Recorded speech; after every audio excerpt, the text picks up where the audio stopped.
తెచ్చుకున్న నేతలు తెలంగాణ కాంగ్రెస్లో ఎగిరెగిరి పడుతున్నారు. అంతటితో ఆగకుండా ఎగిరెగిరి తంతున్నారు కూడా. బీఆర్ఎస్ నుంచి హస్తం పార్టీలో చేరిన ఎమ్మెల్యేలు ఉన్న నియోజకవర్గాలలో కొత్త సమస్యలు తలెత్తుతున్నాయి. పాత కొత్త నేతల మధ్య తగువుల పంచాయతీలను పరిష్కరించడం టీపీసీసీకి తలనొప్పిగా మారింది. ముందు నుంచి పార్టీలో ఉంటున్న వారికి వలస వచ్చిన నేతలకు పొసగడం లేదు. పార్టీతో పాటు ప్రభుత్వాన్ని ఇబ్బంది పెడుతున్నారు. ఇంతకీ ఎవరా నేతలు? సర్కారుకు సమస్యగా మారిన వారిపై చర్యలు తీసుకోలేకపోవడానికి కారణమేంటి? సుప్రీంకోర్టులో ఉన్న ఫిరాయింపుల కేసు అవరోధంగా మారిందా?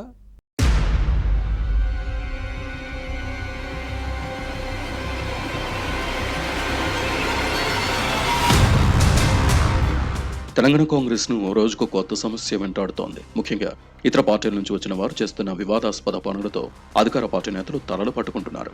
పార్టీకి ఉపయోగపడతారని పక్క పార్టీల నుంచి ఏరుకోరి తెచ్చుకున్న వారితో హస్తం పార్టీ నేతలకు తంటాలు తప్పడం లేదు.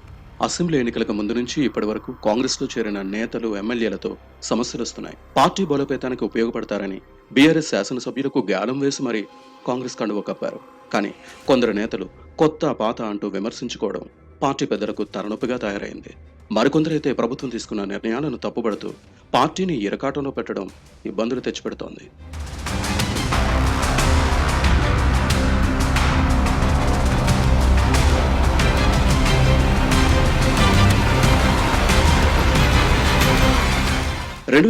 అసెంబ్లీ ఎన్నికల్లో ఖైరతాబాద్ నుంచి బీఆర్ఎస్ ఎమ్మెల్యేగా గెలిచిన దానం నాగేంద్రకు పార్లమెంట్ ఎలక్షన్ ముందు కాంగ్రెస్ కండువా కప్పింది పార్టీ నాయకత్వం.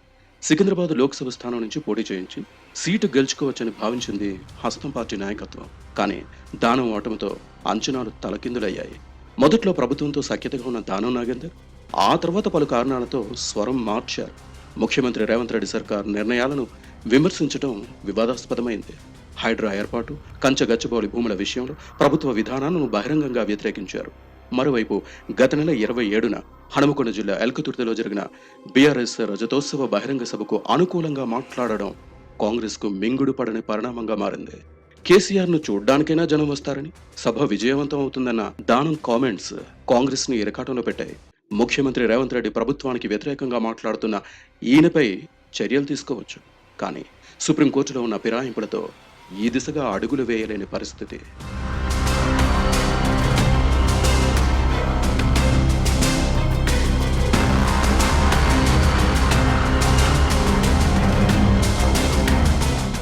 ఇక కారు దిగి కాంగ్రెస్ కండువా కప్పుకున్న గద్వాల ఎమ్మెల్యే బండ్ల కృష్ణమోహన్ రెడ్డి చేస్తున్న ప్రకటనలు పార్టీని ఇరకాటంలో పెడుతున్నాయి. కాంగ్రెస్ లోనే ఉన్నానని ఒకసారి, దేవుడే హస్తం పార్టీ కండువా కప్పారని మరోసారి చెప్పడం క్యాడర్ తో పాటు లీడర్లను గందరగోళంలోకి నెట్టింది.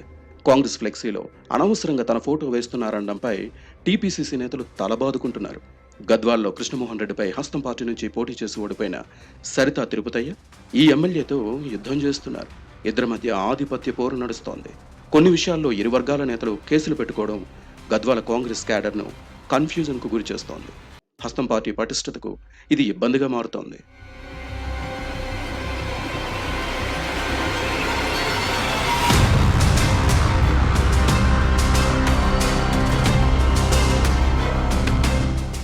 గత అసెంబ్లీ ఎన్నికల్లో గ్రేటర్ హైదరాబాద్ పరిధిలో కాంగ్రెస్ ఘోరంగా ఓడిపోయింది.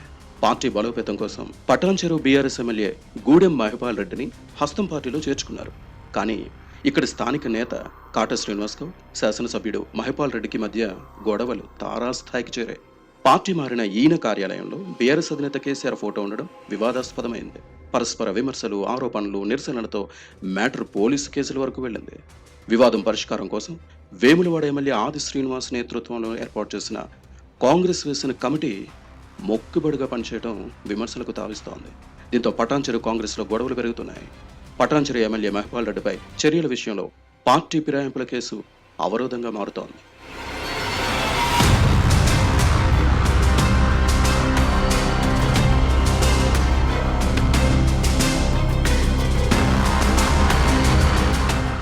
ఇక జగిత్యాల ఎమ్మెల్యే సంజయ్ కుమార్ బీఆర్ఎస్ నుంచి కాంగ్రెస్ లోకి వచ్చారు. దీంతో సీనియర్ నేత జీవన్ రెడ్డి అలగడంతో ఏఐసీసీ బుజ్జగించింది. జీవన్ రెడ్డి అనుచరుడు గంగారెడ్డి హత్య తర్వాత ఇద్దరి మధ్య గ్యాప్ మరింత పెరిగింది. ఇది పార్టీపై ప్రభావం చూపుతోంది. బీఆర్ఎస్ నుంచి కాంగ్రెస్ లో చేరిన 10 మంది ఎమ్మెల్యేలు ఉన్న నియోజకవర్గాల్లో గొడవలు జరుగుతున్నాయి. కొందరు శాసనసభ్యులు ప్రభుత్వాన్ని టార్గెట్ చేస్తుంటే మరికొందరు మాత్రం స్థానిక సమస్యలకే పరిమితమవుతున్నారు. పార్టీ ఫిరాయింపుల కేసుతో బీఆర్ఎస్ నుంచి వచ్చిన ఎమ్మెల్యేతో పాటు వారి అనుచరులపై టీపీసీసీ ఎలాంటి చర్యలు తీసుకోలేకపోతోంది. యాక్షన్కు వెళితే కొత్త సమస్యలు వస్తాయన్న ఆందోళనలో పార్టీ నాయకత్వం ఉంది. ఇలాంటి ఇష్యూస్ను తెలంగాణ కాంగ్రెస్ నాయకత్వం ఎలా పరిష్కరిస్తుందో చూడాలి.